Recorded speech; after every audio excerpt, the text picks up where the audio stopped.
Hey, bon matin! Bienvenue à la matinale. Aujourd'hui, je me suis comme préparé un petit festin. Des crêpes, du sirop, plein de choses. Oh! Délicieux. Je fais pas ça pour rendre jaloux. Peut-être un peu. Oh, sirop d'érable.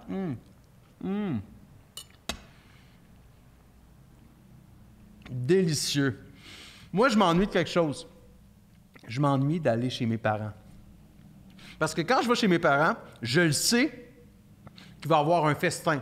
Peu importe à quelle heure j'y vais. Je vais le matin, un énorme déjeuner avec des charcuteries, du fromage, du café à volonté italien. Je vais le soir, il va y avoir de la lasagne, il va y avoir le festin. Toujours, peu importe l'heure que j'y vais. En après-midi, le matin, le soir. Peu importe. Le moment que je vais chez mes parents, ma mère surtout, va avoir préparé un festin. Mon père aussi aime ça, acheter beaucoup de petites choses pour accompagner tout ça. C'est sûr qu'il va y avoir un festin. Et je vais te lire un texte qui parle de ça. Moi, quand je vais chez mes parents, j'ai hâte, parce que j'ai hâte de manger. J'ai hâte à ce festin-là. Je le sais, j'ai l'eau à la bouche avant d'y aller. Avant d'y aller, j'ai l'eau à la bouche. Je m'ennuie de ça, ces moments-là. Ça fait trop longtemps que je n'ai pas été chez vous, maman.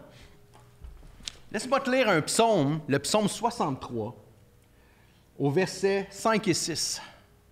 Voici ce qui est écrit. « Oui, je veux te bénir tout au long de ma vie. Je lèverai les mains pour m'adresser à toi. Mon cœur sera comblé comme à un bon festin. Le corps se rassasie de mes gras et je crierai de joie en disant tes louanges. » Ce qui me touche ici, là, c'est que le roi David sait que lorsqu'il va aller dans la présence de Dieu, il va être rassasié. Il y a un festin qui l'attend. Il sait qu'il y a un festin dans la présence de Dieu. Et c'est ça que je veux regarder avec toi cette semaine. C'est qu'est-ce qu'on va goûter? Est-ce qu'on va goûter à des fruits, des crêpes? Dans la présence de Dieu, il y a un festin qui t'attend. Est-ce qu'on a de l'expectation d'aller dans la présence de Dieu? J'ai hâte de goûter à ta présence, Seigneur. Moi, ce psaume-là m'interpelle pour ça, parce que David a soif et a hâte. Est-ce que nous avons hâte d'aller dans la présence de Dieu? Attends-toi à gros quand tu y vas. Fais-le pas juste pour le faire. Quand tu vas prier, quand tu vas lire la Bible, quand tu vas méditer, quand tu vas prendre un temps de louange, quand tu vas sur un Zoom pour un after, quand tu vas écouter une réunion de la chapelle en ligne, quand tu viens pour une matinale. Quand tu dis « Hey, je pourrais mettre de la louange », attends-toi à gros. Attends-toi à quelque chose. Tu peux y aller avec une grande expectation. Je ne sais pas pourquoi je dis ça en anglais. Je ne suis pas un gars qui parle anglais. Avec expectation. Attends-toi à Dieu. Est-ce que ça fait longtemps que tu as eu hâte de rentrer dans sa présence? Il y a des soirs que je me suis couché, j'avais vécu des soirées difficiles. J'étais déçu de moi. Je me couchais en me disant « Coudonc, ça a été une journée difficile. » Mais tous les matins, depuis plusieurs années déjà, je me lève. Puis je me rappelle, il y a eu des moments où j'ai tellement hâte à demain matin.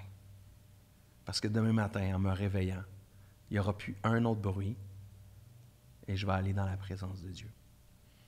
Peut-être qu'il y en a qui vont dire « Pourquoi c'est pas le soir même? » Parce que moi, je suis un gars de matin. Il y en a que c'est le soir.